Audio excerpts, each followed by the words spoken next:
ንጉሥ ሆኖ ሳለ ለአጽናፍ ዓለሙ ለደካማው አያራራለት ሕልሙ።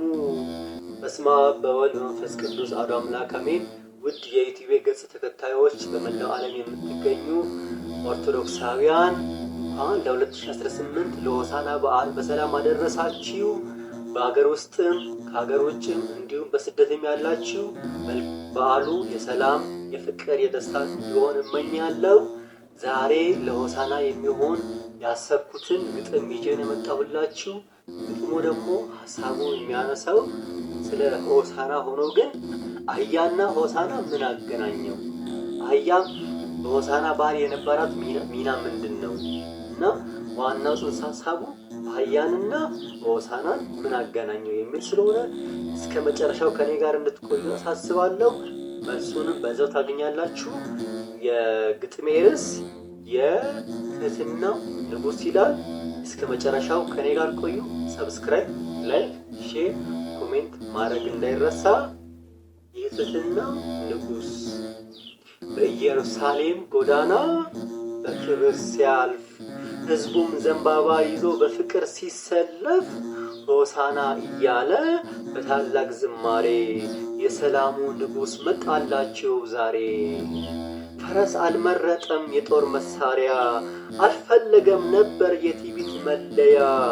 ዝቅ ብሎ መጣ በትሕትና አርማ የምድርን ጭንቀት ድምፅ እየሰማ። ያቺ አህያ ቀድሞ የተናቀችው ለከባድ ሸክም ብቻ የታጨችው በሰው ዘንድ ወርዳ በሜዳ የዋለች ዛሬ የሰማዩን ንጉሥ በላያዋ አቀፈች። ማንም ያላያት ያቺ ምስኪን ፍጥረት ተመረጠች ዛሬ ለታላቅ አገልግሎት። በጀርባዋ ላይ የዓለም ጌታ አርፎ ታየች በመንገዱ ከሁሉ ልቃ ተርፋ። ይህ ለእኛ ትምህርት ትልቅ ምስጢር አለው። ትሑቱን ሊያከብር ጌታ እንደመጣ ነው። በሰው ዘንድ የተናቀ በሰማይ ይከበራል። ትሕትናን የያዘ ከፍታን ይወርሳል። ንጉሥ ሆኖ ሳለ ለአጽናፍ ዓለሙ ለደካማው አያራራለት ሕልሙ። ትዕቢትን ሊሰብር ዝቅታን መረጠ። የፍቅርን መንገድ በሰው አሳየን ለወጠ። እኛም እንደ አህያዋ የተናቅን ብንሆን ጌታን ካከበርነው በልባችን ካለን ከባዱን ሸክም ከላያችን አውርዶ ያከብረናል እርሱ በምሕረቱ ወዶ።